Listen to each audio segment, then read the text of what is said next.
So, what is a human being?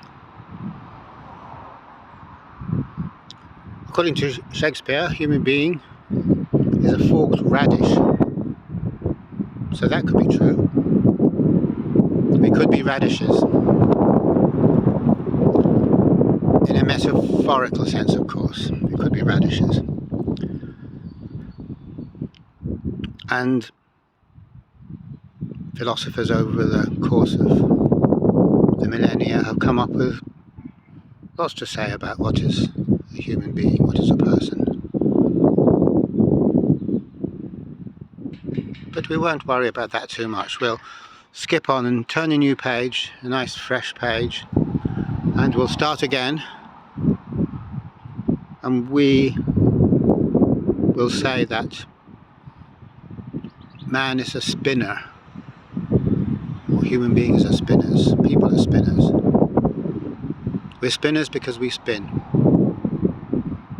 We spin a web wherever we go.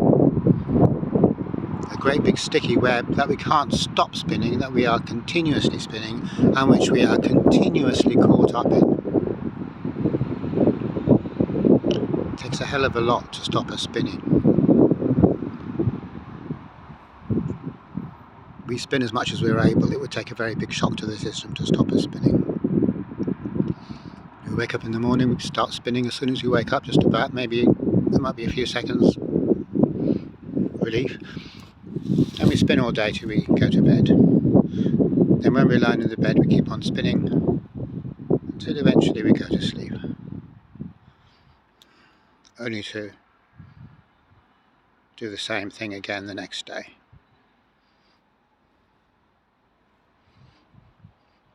Now, it's not that we're spinning thoughts, that we're thinking the whole time. That isn't saying it right.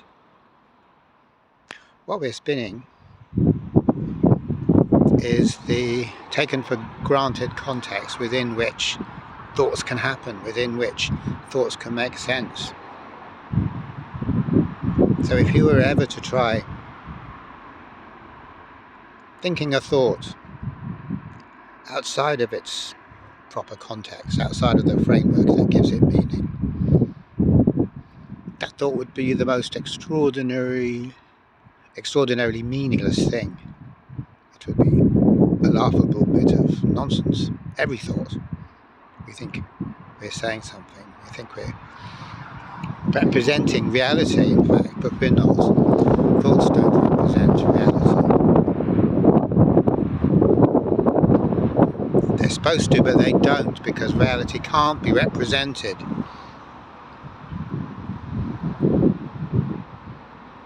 Reality is too complex to be represented. Objects that are too complex can't be described. That's what complexity means. Using complexity in the more technical sense of algorithmic complexity. So the more algorithmically complex an object is, the harder we have to work at describing it, the more code we have to write, the longer our description goes on for. If it's isosceles triangle, that doesn't take too much describing. More complex stuff does, and when you get complex enough, there's no describing, because then we reach the situation that Robert Anton Wilson was talking about when he said the only thing equal to the universe is the universe. Because nothing else is as complex, can be as complex as that, and it can't be described. But just because it can't be described doesn't mean that it doesn't exist, just that it doesn't exist as a description. So the existing isn't the problem, the describing is the problem.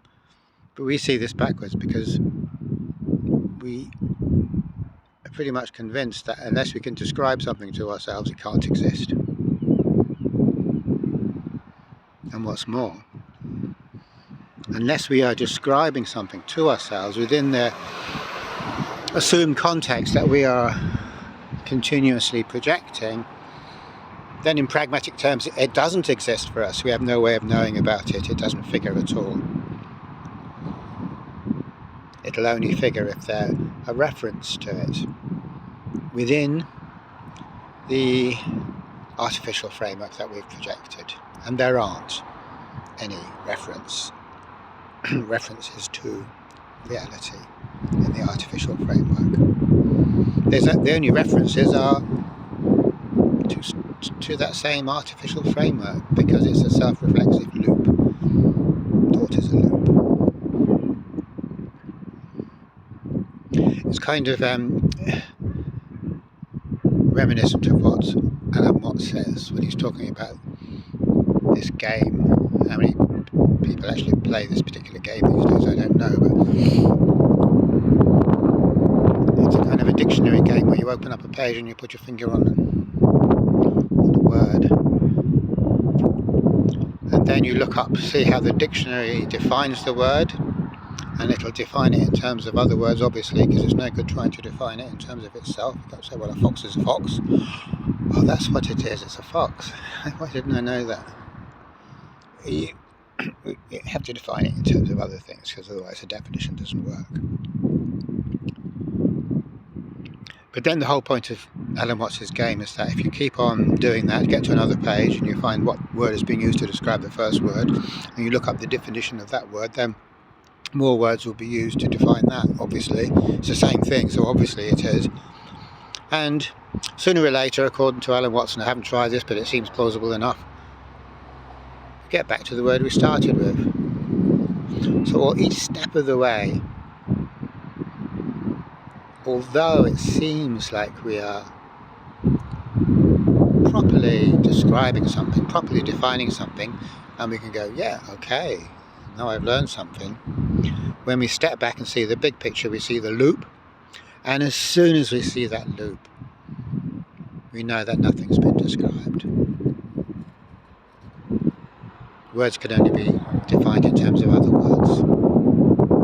Thoughts can only be defined in terms of other thoughts. And we'll never ever get outside of that loop. Normally we're so up close to it, it all seems plausible to us, it all seems to make sense, and we really do believe that our thoughts mean something, and that our words mean something, and that's how we get by believing in something that isn't true, because they don't mean anything. And if we could step back enough, take a big step back, metaphorically speaking again, we'd see the circle in the one go. We wouldn't just see a bit of it and we think, oh, that isn't a circle, that's a kind of a linear thing, it's kind of a thing describing another thing, or a thing defining another thing. We'd see a circle, and we know what that means. It means that on the small scale, stuff seems to be being described meaningfully, but when you take the whole, it isn't. There's no description of anything. It's just one big fat, flatulent tautology. So we might be tempted to say, oh, that's just Alan Watts coming out with this stuff. It might be true for a dictionary, but we can't really tell much from that. That doesn't really mean anything, really.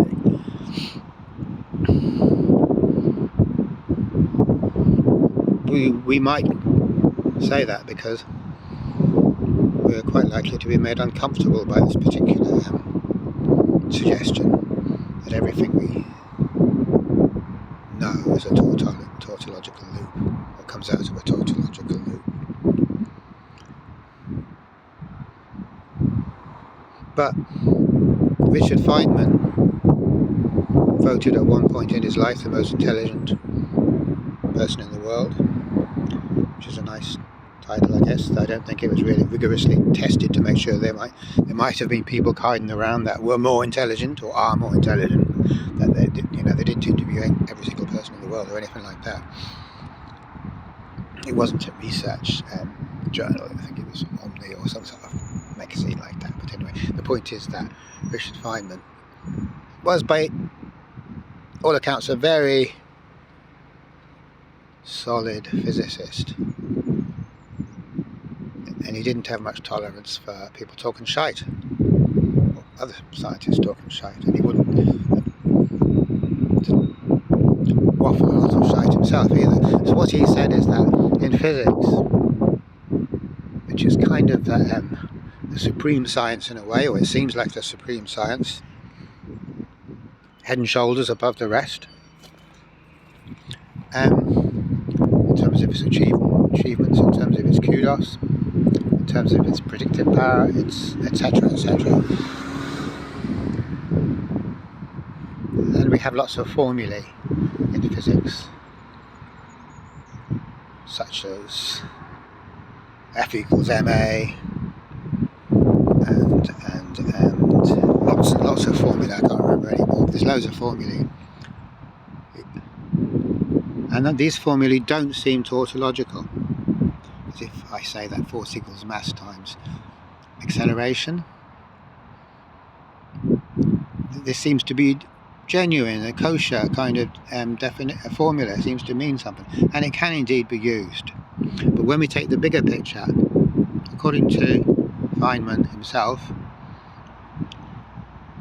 we see that each of the fundamental forces that physics has identified can only ever be understood in terms of other forces. So we can say, oh, I know what magnetism is, and we can explain it in terms of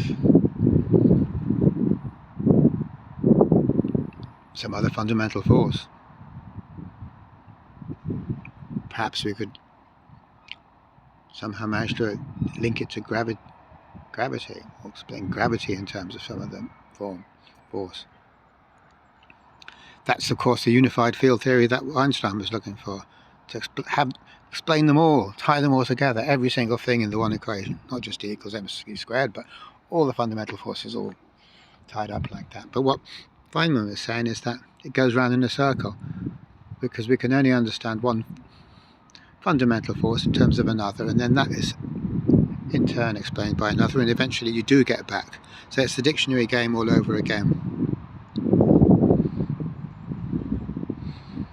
And what this basically means is that we're dealing with something too big to understand when we look at the whole of it. Too complex to understand. And that can be hard to work with, it can be hard to deal with on a continuous basis, being in a world that's too big to understand.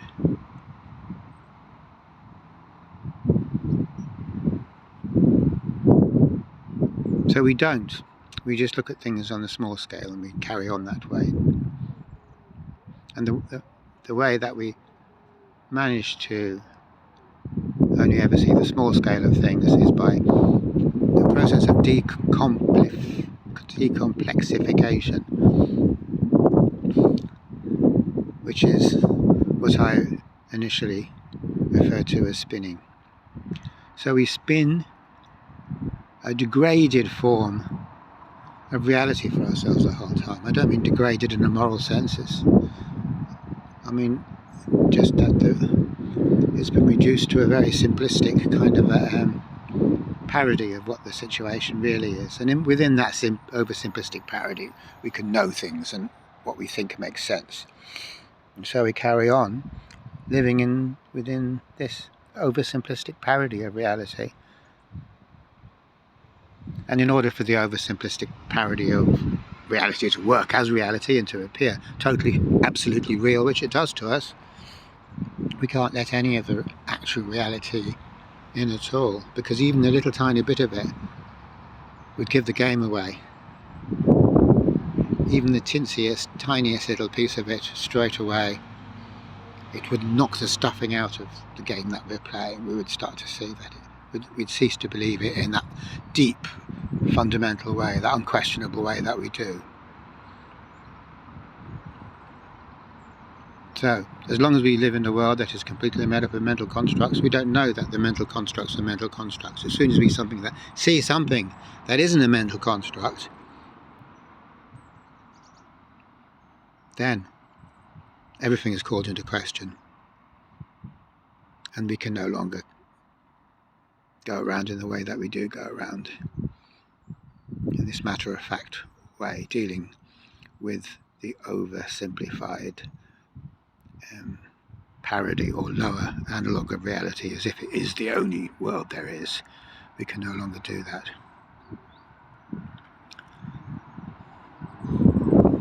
In practical terms, we're very, very afraid indeed of not being able to do that, because it's all we know, it's what we do. What happens if we can't do it? So that's a disaster in ordinary terms. But actually, though we can't see it, it's this business of us continually spinning a web that we ourselves are trapped in and cannot see ourselves to be trapped in that is the disaster. And it's a disaster for two reasons. One is because we're completely unfree, because everything we do and think and perceive is determined by a set of standards which are only arbitrarily real. No, they're not real at all, in other words. It's just the game we're playing. And also too, point number two, which is that when we are in this world that we ourselves have spun, absolutely everything we say and do is totally, fundamentally insincere, which is a pretty horrific thing really, when you get to thinking about it. And it absolutely has to be the case, because whoever the hell it is that's saying whatever is being said or doing whatever is being done, it isn't who I really am. It's just the lower analogue. It's just the degraded parody of who I am, which has no connection not at all with who I actually am. And so, how can anything I say be sincere if I don't know who I am? And I firmly believe myself to be some kind of person or thing that doesn't actually exist, that can't exist, because it's only a product of my own mind.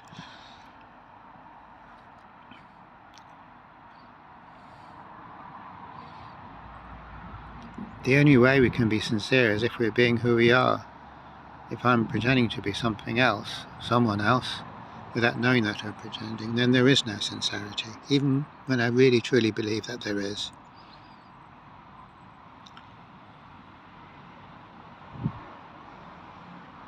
So really what we're clinging on to so tightly and what we are so afraid of losing isn't such a great thing after all.